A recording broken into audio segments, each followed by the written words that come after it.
I've spent the week with the 2024 Mach-E Rally. This video is going to talk about what it's been like to live with on the street. We already posted a video of this hooning around in the dirt out at Jackson Speedway. Had a lot of fun rallying this thing around. It can slide, it can drift, it can do the rally car thing very, very well. And kind of surprising that Ford makes this so rally ready from the factory. That said, what's it like to drive on the street? How is this like to live with on a daily basis?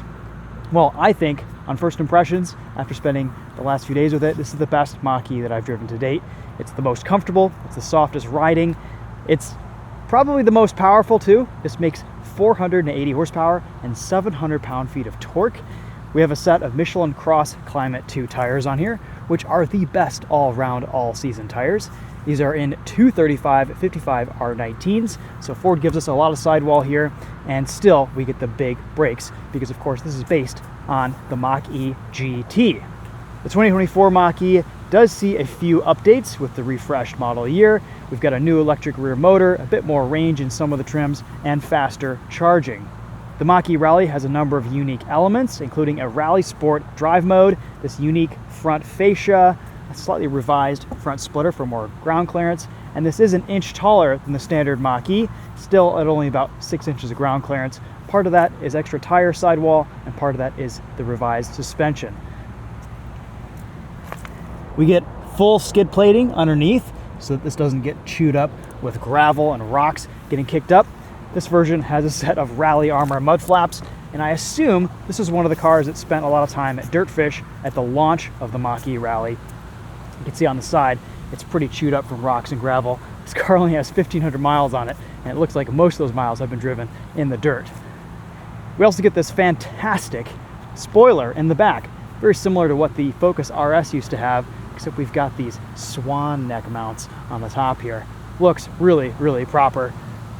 All rally cars need a set of white wheels, and this has that. This is painted in grabber yellow, which is a striking color. There are some other color options for the Mach-E Rally. This isn't the only one. Let's take a look in the trunk here, and then we'll hop in and start this up. As always with the Mach-E, a good amount of trunk space, pretty practical. You can fold these seats down easily. You've got a bit more storage underneath here too.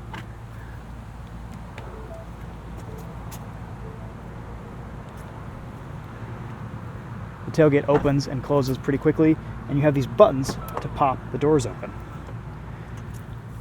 Good amount of space in the back seat. I've got my forward-facing child seat in here for my 3-year-old, and it fits without any trouble.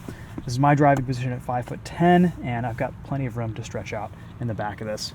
Really like the materials in the Mach-E. We've got some Alcantara suede-like material right here, tweeters for the B&O system, which is quite good, and then this kind of fabric covering over the speaker grills. Inside, not too many changes except for this white piece on the steering wheel and white stitching. Pretty good looking car in this Mach-E Rally trim.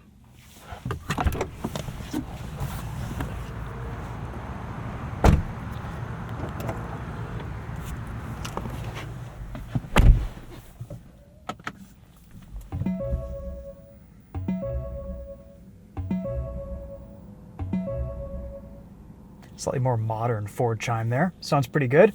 CarPlay connects very quickly. This infotainment is pretty well designed. It's just still a bit slow and laggy. I would like better responsiveness out of this. And honestly, it would be nice to get some physical climate controls instead of just these constant digital icons at the bottom. Here's your drive mode page. You can choose between Whisper, Engage, and Unbridle. And in Unbridle mode, we have this new RallySport mode, which is tuned for dirt driving. And it kind of changes the one-pedal drive tuning. You can fully disable stability control and most of traction control, and it'll get you to slide around in the dirt pretty well. Again, go check out our Hoonage video on this Mach-E Rally posted a few weeks ago, and I'll put a link to that in the top comment. We're mostly going to be playing around in Whisper and Engage, and maybe we'll play around with Unbridle a little bit today, but this is not a video where we're going to be tossing this car around. We're going to be driving this like we would normally on the street. CarPlay connects wirelessly, seems to be pretty responsive in that system, which is nice. You've got temperature controls here, 3 auto fan speed settings, big honk and volume knob in the middle, and then all of your detailed climate controls right here. Camera systems, which is nice to see. Forward-facing, rear-facing cameras when you approach objects. You can quickly access that You can quickly access your forward-facing camera right here on the screen at all times. That's great. Rotary shifter down here, parking brake, parking assist, and hazards. Relatively simple in the rest of this cabin. I like the steering wheel buttons. They have nice feel, nice feedback. This does have BlueCruise. We'll test that out on the highway. It does work quite well in this Mach-E. No sunroof for the Rally. Got a sunglass holder, garage door opener, nice big mirror right here too, if I can open it up. And then we do have a frunk, a 2X pull to open that. Nice. And then in some trims, you can turn this front trunk into a cooler, which is neat. This Mach-E Rally will only do 265 miles on a full charge, which is on the lower end of a lot of EVs these days. And that's probably due to these Michelin Crossclimate 2 tires. They're just not the most low rolling resistance tire. However, I'm really glad they fitted the Mach-E Rally with this tire because it's a fantastic all-weather tire. It does great in the snow, excellent in the wet, and has decent dry traction as well as pretty good dirt performance. Ford says there really wasn't a whole lot of difference between this and an all-terrain tire in the dirt, and at least a highway-oriented all-terrain tire, and this is still a little bit more efficient as far as rolling resistance compared to an all-terrain. Here's your charge port. This can fast charge a little bit faster. I did notice that when we were hooning it earlier this week, after about 60% charge, we got a significant reduction in power. But this does feel a little bit quicker on the highway now, past 70, 80 miles an hour, whereas before, the last Mach-E GT we drove had a significant drop in power above 70 miles an hour. It almost kind of fell flat on its face. So we're going to test that a little bit today, but I think let's hop in, get behind the wheel, and take this for a drive, and we'll give you guys some driving impressions.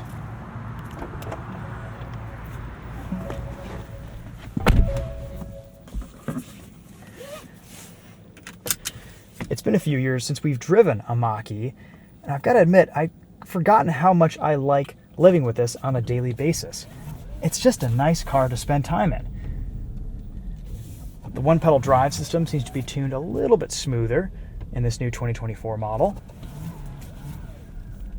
Steering is ultra light. I believe we're in whisper mode right now. Yeah, this is mostly what I've been daily driving this in.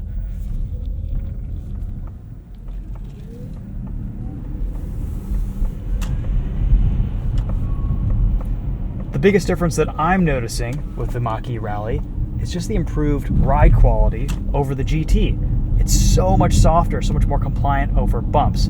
We still get a little bit of reverberation through the cabin over impacts, expansion joints, potholes, and you can kind of hear that as this bassy drone as the tire hits an impact.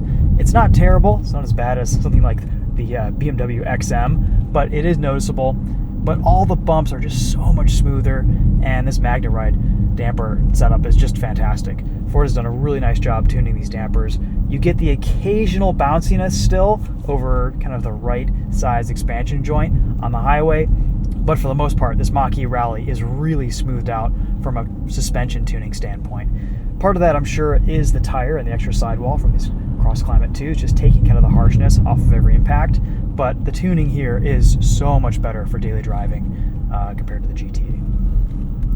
RallySport mode is the softest suspension setting, but you can't quite apply those characteristics to other drive modes. You can't individually select things, in other words. Right now we're in whisper.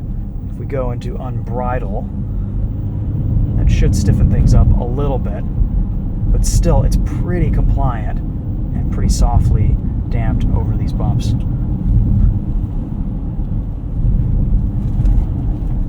Slightly heavier steering, slightly sharper turn in response here. But honestly, I've mostly been driving this around this week in whisper. The kind of the throttle profile is really light. It's not as aggressive off the line. It's easy to drive. It's easy to one-pedal drive. One thing that I've noticed is that this does give you a little bit less regenerative braking if you're in the one-pedal drive setting on startup. So you have to wait maybe about 15-20 minutes of driving before you get full regen until the battery pack warms up and you get some heat in the system. And occasionally you might find yourself dipping into the brake pedal until that happens. But that said, it's an easy transition from accelerator to brake pedal, and the braking feels pretty natural in this Mach-E Rally. All right, let's switch over here into unbridled mode. Got our propulsion sound on, one pedal drive engaged, and we'll see how this handles before it gets too wet out here. We're getting a little bit of misting from the skies. See how it handles an entrance ramp.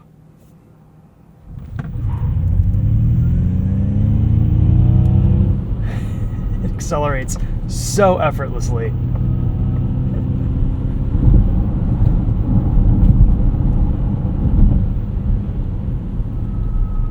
All right, turning in here. We'll feel out how much grip we have from the front end. A little bit of complaining here from those Crossclimate 2s, but that's to be expected.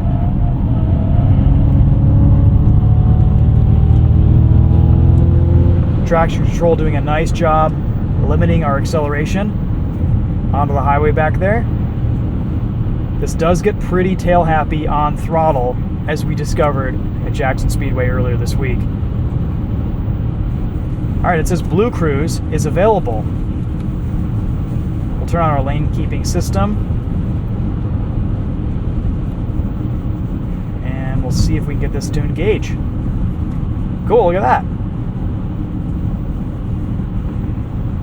So far this week, I've driven a lot of highway miles in this Mach-E, and BlueCruise has just been fantastic.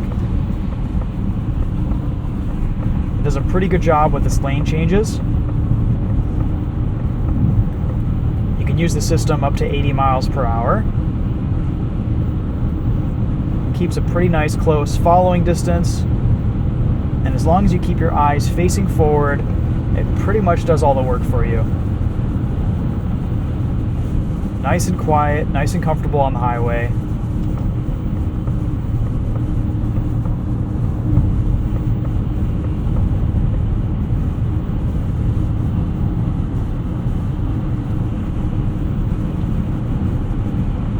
It's not quite up to the same level as GM's Super Cruise, but it's pretty darn good.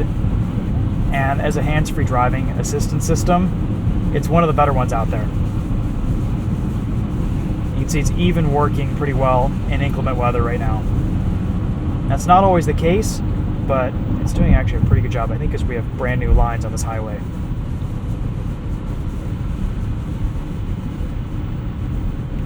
It is something that I generally tend to turn off in stop and go traffic, and when it just is pretty busy out.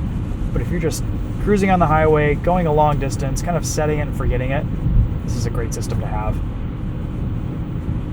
It will not take into factor if you have an exit coming up. If your GPS is telling you that you've got something coming up, you need to exit the highway. So you do have to disable the system, but it's easy to do with these controls on the steering wheel. All right, we're finally getting a little bit more regen here. That's nice.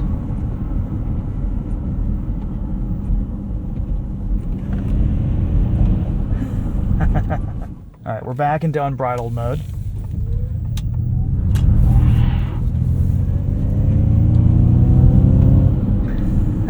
Giving us just a little bit of wheel slip there.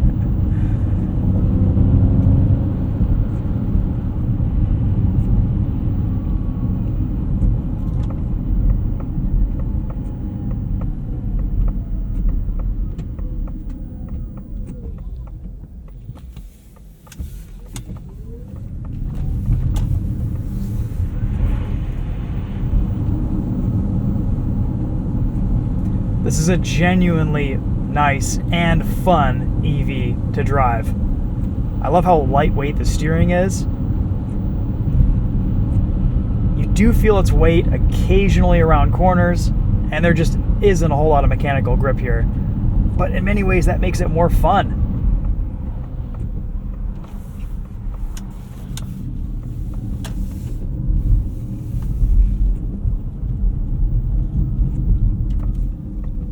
Dedicated golfers out today. The turning radius isn't amazing here. I do find myself having to do a few more three-point turns.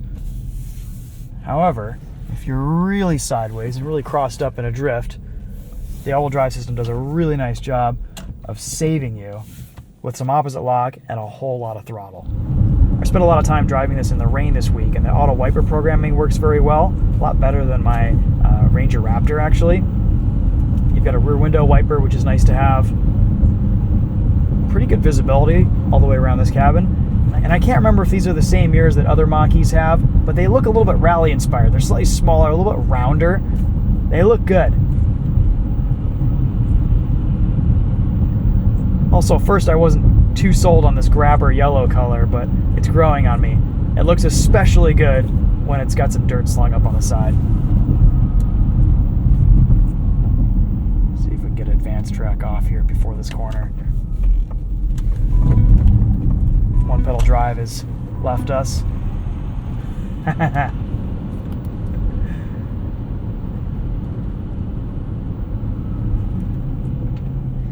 Yeah, brake feel is nice.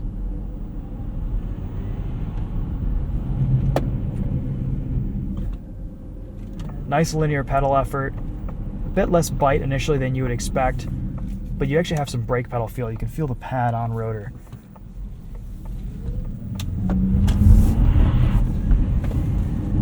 And it looks like you pretty much have to go into unbridled mode to have some fun in this Mach-E Rally.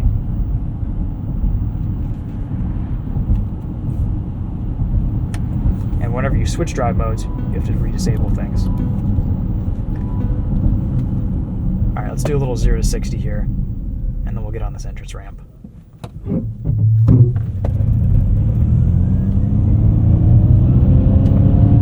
Haha. That is fun.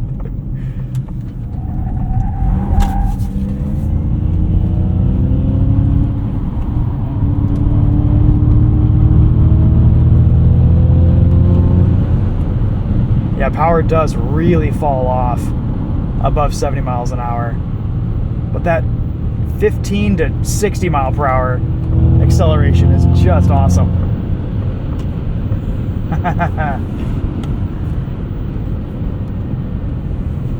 And of course, at lower states of charge, your power gets cut down quite a bit. That's really something Ford could work on, is just the battery management, the heat management in this Mach-E. Still needs a little bit of work. It's better than it was, but it's just driving this around at lower states of charge, the amount of power that it robs you of is almost a little bit unacceptable. Still above 60% right now. This feels very quick. All right, BlueCruise is re-enabling here very quickly. That's good to see. So we're going to turn it off because we are about to exit.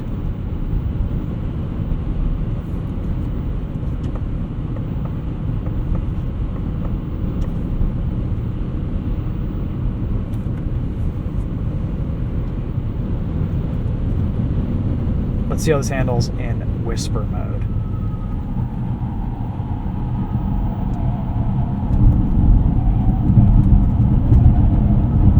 Honestly, it still does all right. All right, coming down from speed here. We should be at full regen right now. Dipping into the brake pedal a little bit there.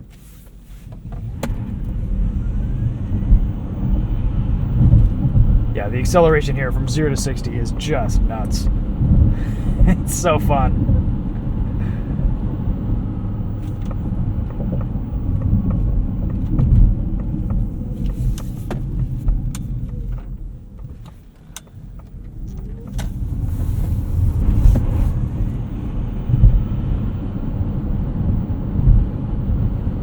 All right, guys, those are some thoughts on the Mach-E Rally. This is definitely my favorite Mach-E. I would buy one of these someday. This is a fantastic EV. It's a lot of fun to drive. It's really comfortable. Winter, snow, dirt roads, rain, potholes. Ford kind of figured it all out here for Michigan drivers. As always with EV ownership, you kind of need to make the decision for yourself whether an EV will work with your lifestyle, your driving conditions, the routes that you take, your home charging solution.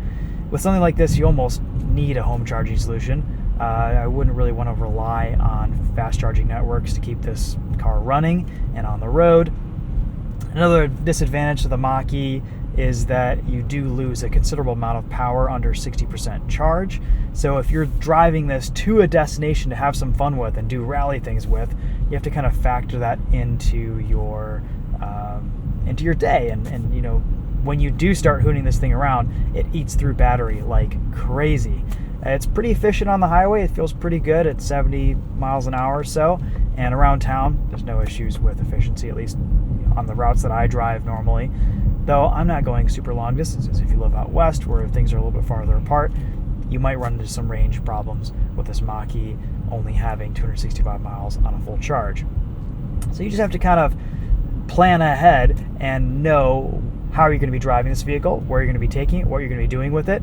I think for most people it would work out pretty well, but again, your use case scenario will vary depending on who you are and where you live. All right, so my favorite Mach-E to date. Very cool that Ford made as a rally version. Definitely something here for the enthusiasts, and it makes for a much better daily driver too. This is kind of that perfect blend of everything in the Mach-E. And okay, maybe you get a little bit less range here, but it's just so much fun to drive and so nice to live with on a daily basis. So those are my thoughts on the Mach-E Rally. Go check out our Silent Hoon video out on some tarmac and gravel sections that we posted earlier this month. But that's all I have to say for now. Thanks for watching. We'll see you guys in the next one. Take care.